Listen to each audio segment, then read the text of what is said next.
ஆண்டவரும் இரட்சகருமாகிய இயேசு கிறிஸ்துவின் இனிய நாமத்தினாலே இந்த உயிர்ப்பிக்கும் தெய்வ வார்த்தை நிகழ்ச்சியின் மூலமாக உங்கள் யாவரையும் நான் வாழ்த்துகிறேன். அநேக நாட்களாக இந்த நிகழ்ச்சி தடைபட்டு இருந்தது.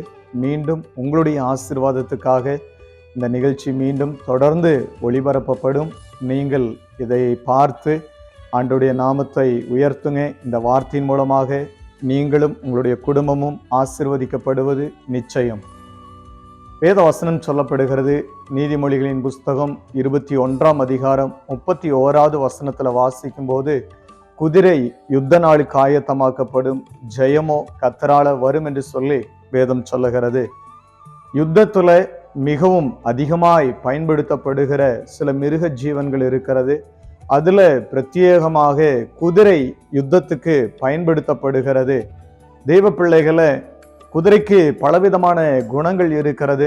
அதுல மிக முக்கியமாக 2 காரியங்களை மாத்திரம் நான் சுருக்கமாய் சொல்ல விரும்புகிறேன்.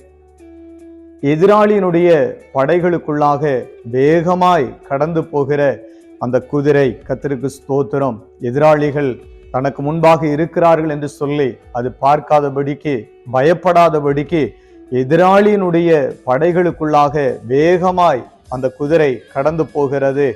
அதே போல தெய்வ பிள்ளைகளை, நம்முடைய வாழ்க்கையில ஜெபிக்கிற தெய்வ பிள்ளைகளுக்கு முன்பாக பலவிதமான எதிராளிகள் கடந்து வந்தாலும் ஜெபிக்கிற பிள்ளைகள் பின்வாங்காதபடிக்கு தொடர்ந்து நம்முடைய ஜெபத்துல நாம் முன்னேறி கடந்து போகும்போது நமக்கு ஒரு பெரிய ஒரு ஜெயத்தை ஆண்டவர் கொடுக்கிறார்.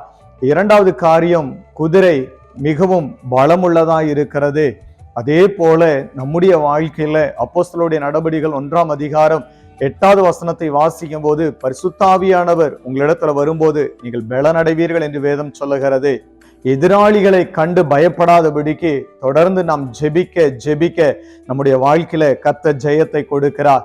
ஆமென். நம்முடைய அபிஷேகத்திலும் ஆவியானவருடைய வல்லமையிலும் நாம் பலப்படும் போது கர்த்தர் நமக்கு ஜெயம் கொடுக்கிறார். வேதம் சொல்லுகிறது, குதிரை யுத்த நாளுக்கு ஆயத்தமாக்கப்படும், ஜெயமோ கர்த்தரால வரும். இந்த நாட்களில நீங்களும் ஆமீன் ஜெபிக்கிறதிலும் ஆராதிக்கிறதிலும் தேவனை தேடுகிறதிலும் ஆமீன் அபிஷேகத்திலும் நீங்கள் பலமுள்ளவர்களாய் மாறுங்கள். கர்த்தர் உங்களுக்கு ஜெயத்தை கொடுத்து உங்களை ஆசீர்வதிப்பாராக. Praise the Lord.